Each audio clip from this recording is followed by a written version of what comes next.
السلام عليكم، الصلاة والسلام على رسول الله. اليوم عندنا وصفة ليبية تقليدية وهي الفاصوليا بالكرشة. وصفتنا إن شاء الله تجربوها الوصفة وتعجبكم. درنا معاها خبزة حوش. هذه هي الفاصوليا، هذه الكرشة بالشكل هذا. إن شاء الله تجربوها الوصفة وتعجبكم. ما تنسوش دعمي ودعم قناتي باللايك والشير، ولأول مرة يشوفني اسم قناتي مطبخ رسيس يشترك في القناة ويفعل الجرس.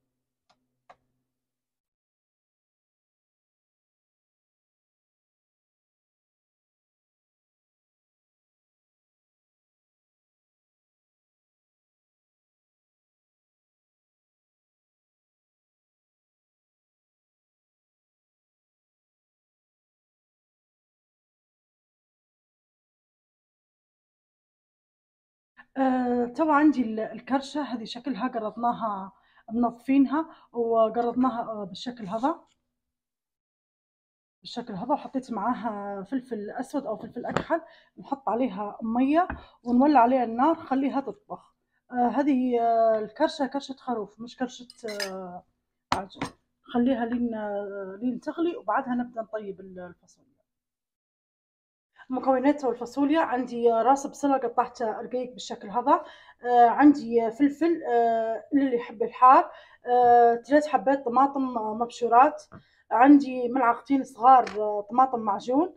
البهارات: ملح، فلفل أسود، فلفل أحمر أو بابريكا وكركم. هذين تقدروا تكتفوا بالمكونات هذين بس.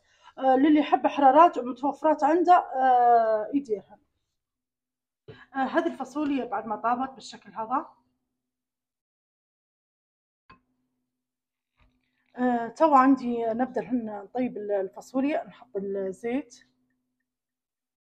زيت نباتي، نخلي الزيت تو يسخن شوية بس ونبدأ ندير البصل. تو نبدأ نحمص البصل.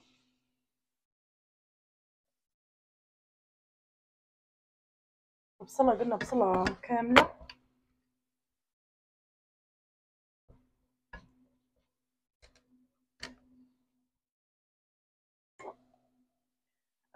تو بعد ما بدأ يذبل عندي البصل بالشكل هذا، نحط الطماطم المعجون ونشكشكه شوية مع البصل أو خليه ينقل شوي مع البصل. بعد ما انقلى معي الطماطم بالشكل هذا، الطماطم قليناها على اساس ما يعطينيش حموضة. نبدأ نحط البهارات اللي قلنا عليهن. البهارات قلنا عليهن في بداية الفيديو. نبدأ نحرك بالشكل هذا.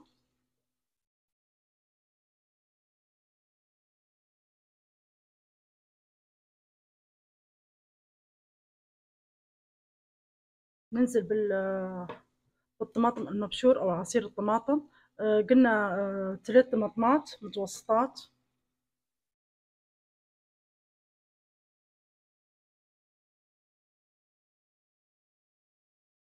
نغطي عليه ونخليهن يشكشكن شوية لين يغلن شوية مع بعضهن. بعد ما حطيت البهارات وخليتها يغلي شوية مع بعضها، عندي هذه الكرشة خليتها تطيب نص طياب. نبدأ نحطها وغسلتها، بعدها نحطها مع هكا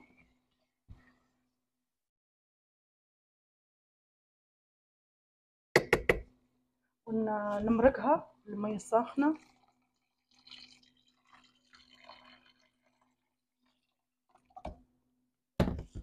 وخليها تو تطيب معايا.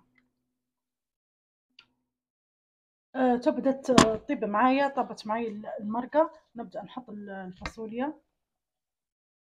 الفاصوليا بيضة ومطبوخة أو مسلوقة.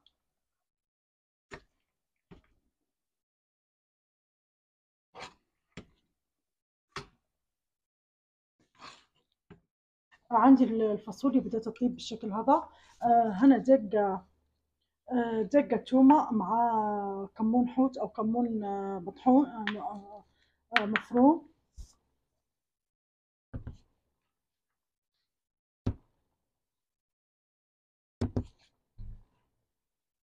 خليها بس التومة دير نكهة وبعدها نطفي عليها النار.